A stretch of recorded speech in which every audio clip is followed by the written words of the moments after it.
Good morning. Happy Thursday, everybody. Hope you are all doing well this morning. How cold is it out there this morning, Luke? Yeah, it's freezing. Freezing. It's really cold. Well, my car was God. completely frozen still when I got on the way to school. Yeah, I know. Yeah, it's really cold. Yeah, it was so cold on the school run this morning. The kids were like, my daughter, she was like in all the grass, getting all her tights wet because it was so frosty. And she's like thinking it's the best thing ever. And I think They love it, don't they? I love it. Absolutely love it. I think this has probably been the coldest morning so far.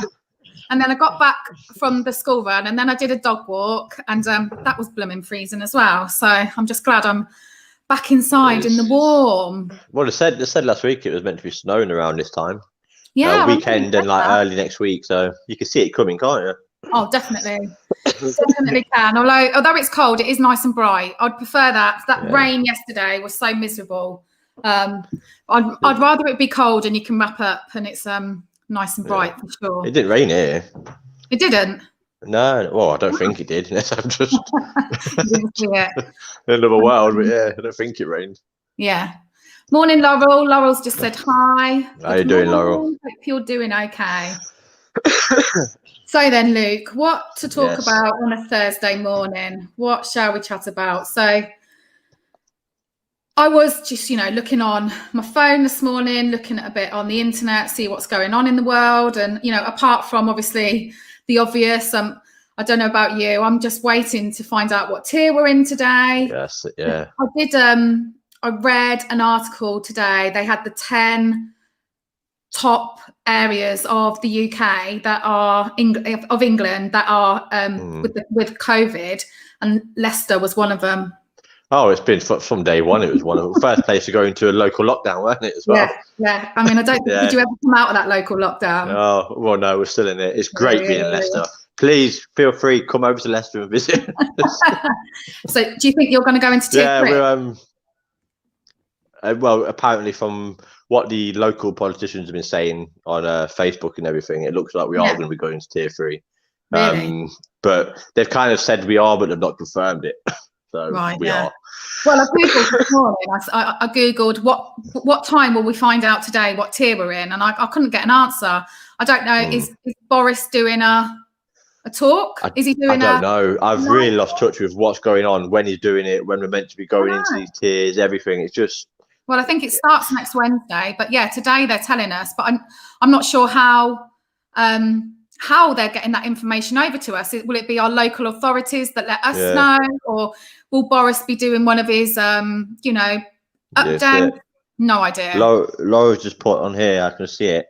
Says she wants to know what tier Market Harbour will be in. But that falls in the same. Market Harbour falls into the same tier as me, because I'm in Wigston. Yeah, so.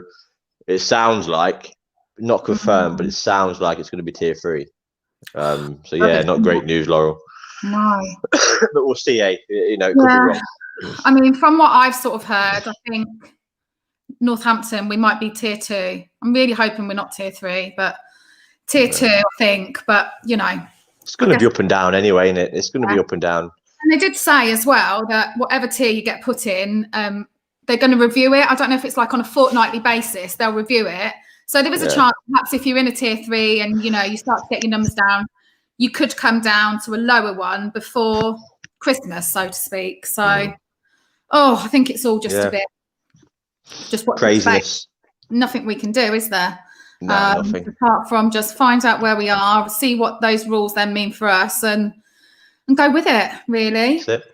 So anyway, I digressed. Yeah. So this morning, I was looking about, just see what's going on in the news and going on. And there seems to be quite a bit at the moment about child poverty. Have you sort of read anything about it or heard anything about it? No, but I feel like I should have, because there should be more on it, I think. Yeah. But I think that's always the case when it comes to... Well, yeah. So basically what I saw this morning is there's this campaign called Give Me 5. It's Give Me 5 campaign, it's called, and they're urging Rishi Sunak to increase child benefit and boost the national minimum wage. I think to £10 an hour. I don't know, what is the national minimum wage at the moment? Do you know? I you know what? I don't know. I think it is 8 something. Yeah. So yeah, I want him to have a £5 a week increase in child benefit and increase the national minimum wage to £10 an hour.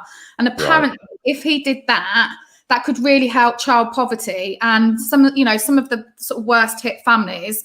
If he just increased that £5 a week in child benefit, then that would mean an extra £340 a year for them. Yeah, which is a lot of money. That's the thing as well is, and a lot of, I mean, most people that are in poverty, and with children, like we're talking about child poverty as well, is the majority of those would be people without jobs, or on the lower end of the pay, which is minimum wage. Yeah. So increasing the minimum wage would definitely help with that. Oh God, yeah, definitely. Under the circumstances as well. But I heard that it's like it's confirmed that they're going to be freezing a lot of pay, and a lot of people in different sectors are going to be having to drop a bit of pay as well. Really? Yeah, so hopefully that's not minimum wage. Yeah, I heard that there's going to be a pay freeze for like teachers. And I don't know if that, because I know people were moaning about the teachers' pay freeze because, they're the ones throughout the pandemic have, still been working and everything. I think it might affect NHS workers as well. And that's where real people feel it does. That's terrible. And apparently police as well. Oh, really? Yeah. Yeah, which, you think to yourself, well, especially NHS and police, throughout this pandemic, they've been our key workers. They've been the ones that we've clapped for every week, the NHS. And now we're telling them, thanks for all of that. But now we're going to, You're heroes, and we're going to clap for you all the time. You don't deserve more pay. I know, which just seems absolutely ridiculous. And actually, something that I heard last week, I think through the pandemic, through our first real massive lockdown, they stopped charging NHS workers to park in the hospital car parks. Yeah. The fact you have to pay is ridiculous anyway. Pay to go to work, working there. People's lives, bonkers. And it's not cheap. It's not cheap parking either. Expensive. I know, it's quite expensive. But apparently, I think this was a couple of weeks ago, they've decided to reinstate the parking fees. So they're asking, and actually, I think they're increasing them. That's what I heard. I think they might even be ratty. That's a ratty thing to do. That's terrible. You shouldn't. Okay, so you got doctors and nurses and porters, everyone that works in these hospitals. They got to pay a lot of money as well to actually pay to park their car to go to work. It's ridiculous. It's terrible. It is ridiculous. So what we're going to do is, like you say, we clapped for these people. These were our heroes. These are our amazing key workers.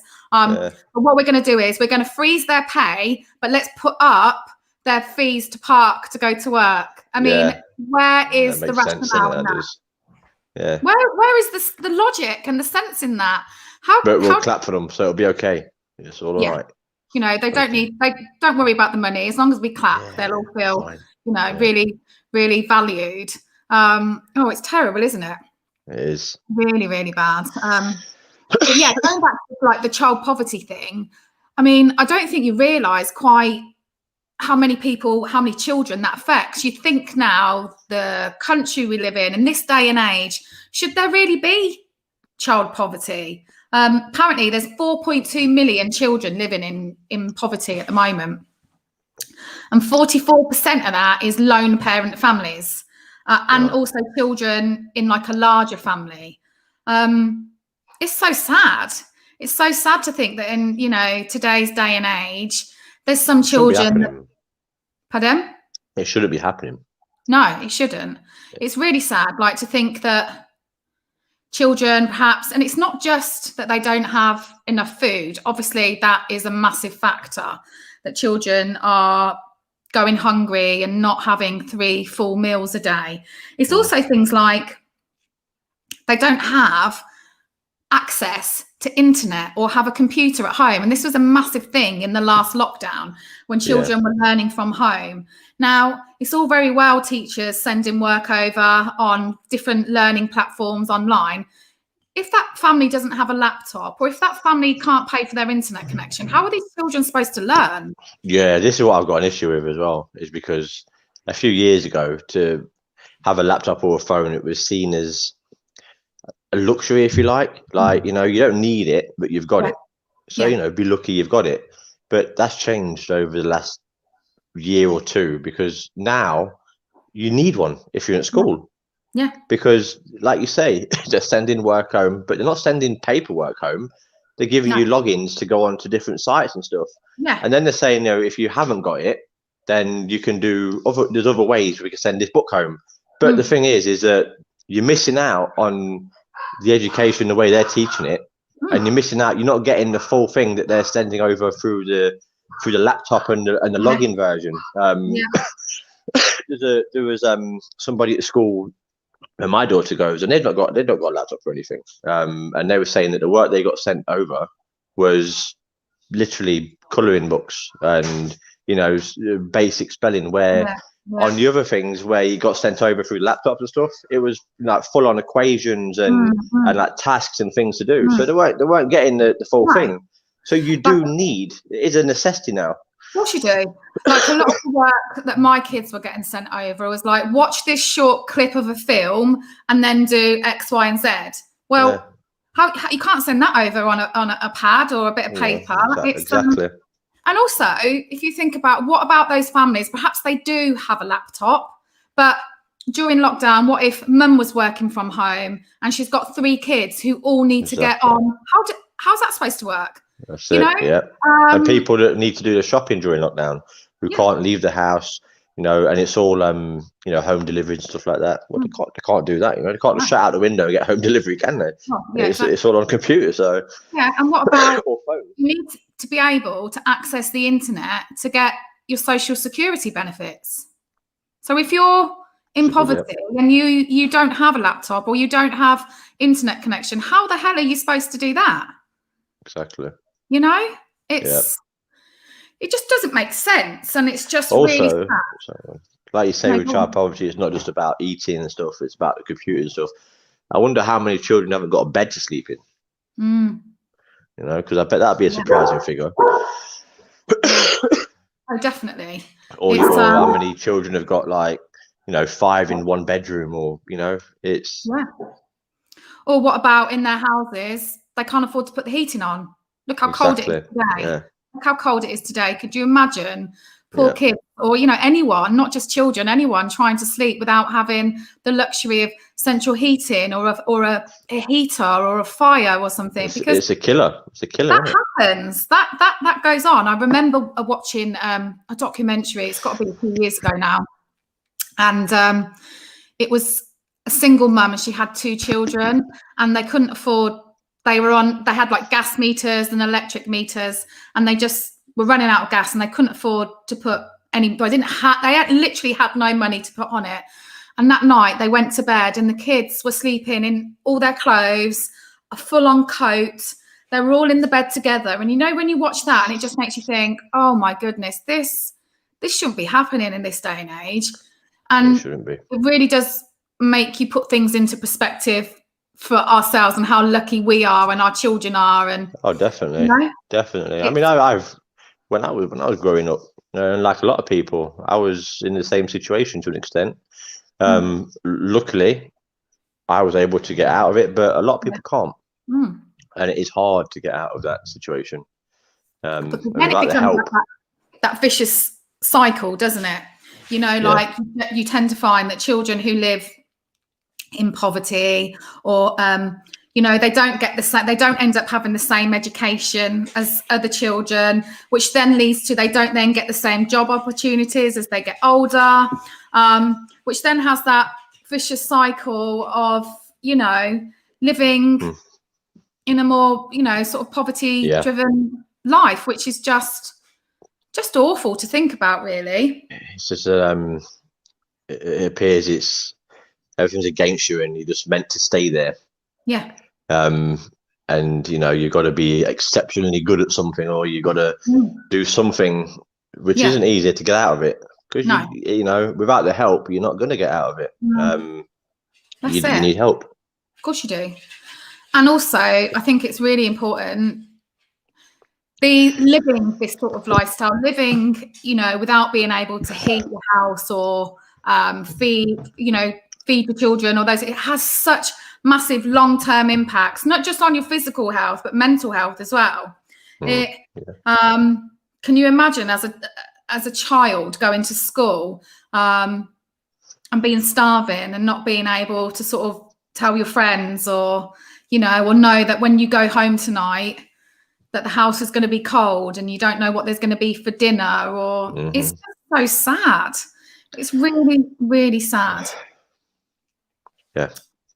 I mean, let's hope that Rishi Sunak does jump on this bandwagon and try and help. So what will change? What will change if he does just the minimum wage goes up? Yeah, it's just this Give Me Five campaign. So they want £5 a week increase in child benefit. So it's child benefit as well. Yeah. So increase the minimum wage to £10 an hour and increase child benefit to £5 a week, an increase. And that could make such a difference to so many people. It could make a big difference. You know, I think it's really important. We have to start looking after our more vulnerable and, you know, our people that are really, really struggling, because it's no one's fault, you know. Quite often people like yourself find themselves in these situations. It's not anyone's fault, you know. No, it's not. But like we said, without the help, it's very hard to get out of there. So let's hope he does do something. You know, they managed to get pay rises, didn't they, during the lockdown? The politicians and stuff. So funny. Hopefully they could find a way, like they found a way there to go ahead and do this. Yeah, definitely. I think another thing at the minute, which is also a knock-on effect from this pandemic. There's more and more and more people using food banks at the minute because they're struggling. Using what? Sorry, food banks. Food banks. Yeah. Because they're struggling, and it's just so important. So I don't know. Have you been to Morrison's shopping recently? Morrison's quite a bit actually. Yeah. So the Morrison's where I go to, as you go into the store, there's like this little cage and it's got all brown paper bags in, and on the outside it says like a tin of tuna, packet of pasta, and some cheese, like £2.10. But they're all different prices. Some are below £1, some are £3. You pick a bag and sort of go and do your shopping, and when you get to the till, you just scan those items out of that bag in, put them back in the bag, and then obviously you pay for them, and then on your way out there's another little cage where you put them into, and then that goes to one of the food banks. And I think that is such a great way of donating and sort of doing your bit.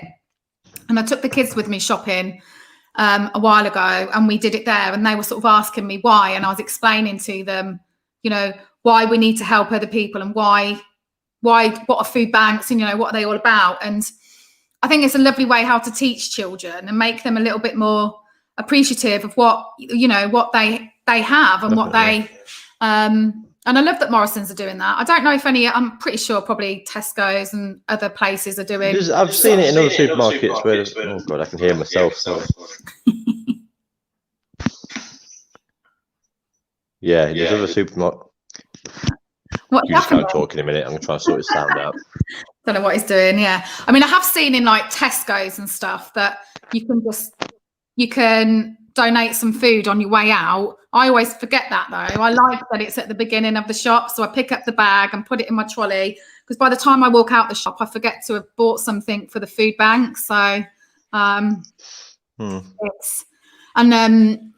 kids' school, for Harvest Festival this year, obviously we couldn't go to Harvest Festival and they couldn't really do very much. They normally do a really lovely like harvest assembly in the local church, and obviously couldn't do that this year. But because of how tough things are at the minute, they, instead of you know, like, I don't know if they do it at your daughter's school, but they always take some food in for Harvest Festival. Do you do that?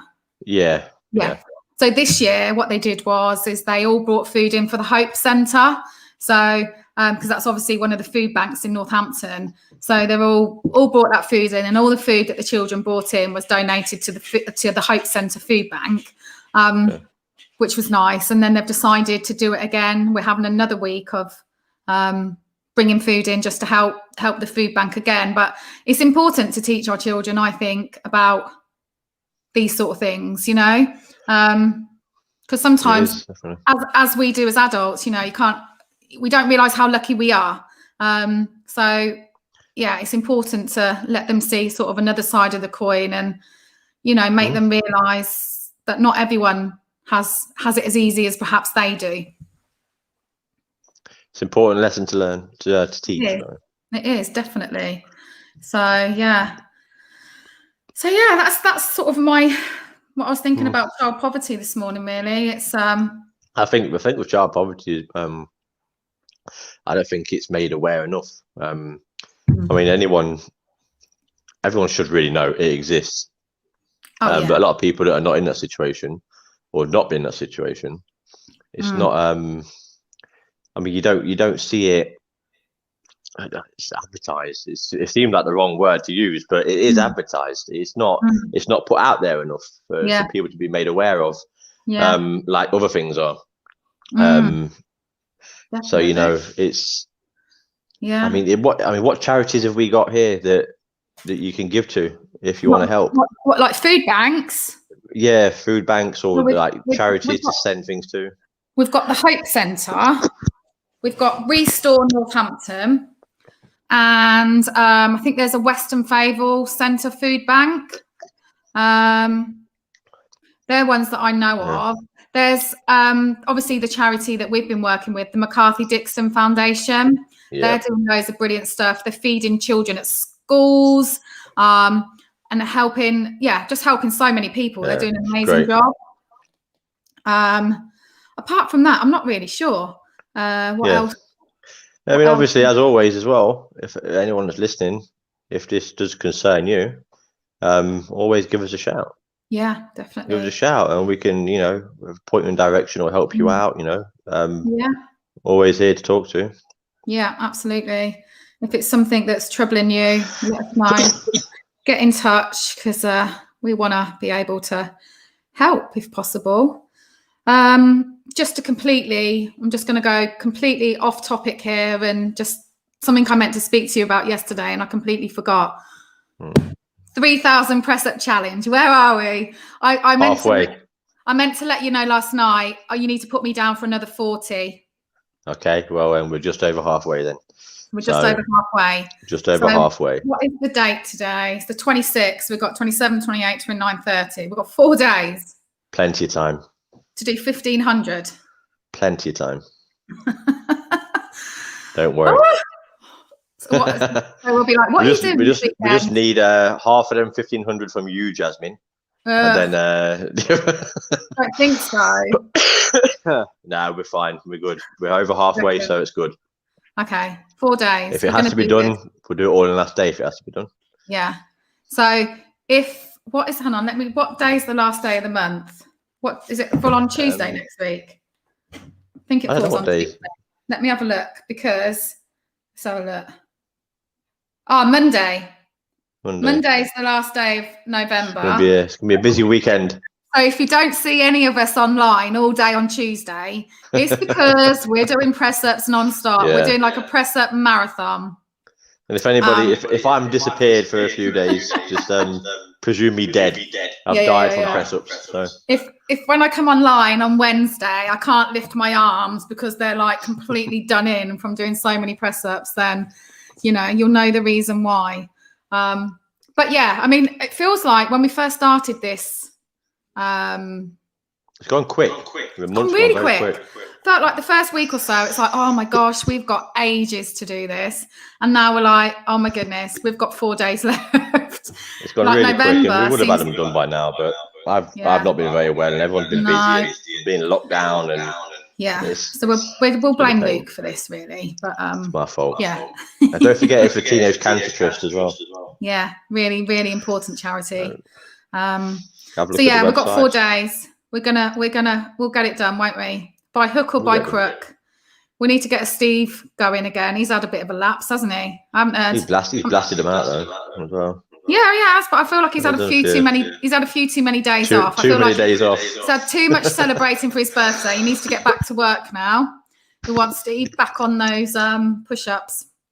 We should have told Taylor yesterday. We should have said to Taylor that she needs to do some. We'll send her a quick WhatsApp and say, right, Taylor, you've got 1,000 push-ups to do by Monday. Get everyone involved. Yeah, welcome to the team. Yeah, welcome to the yard. Oh, okay, right. Well, I think it's about time for us to wrap up this morning. So cool. It's been great to chat with you, Luke. Thank you. Thanks everyone for joining in this morning. We'll be back tomorrow. Enjoy the day. Wrap up if you're going outside because it is freezing. It is but really have a good cold. one, everyone. And cheers, Luke. I'll see you later.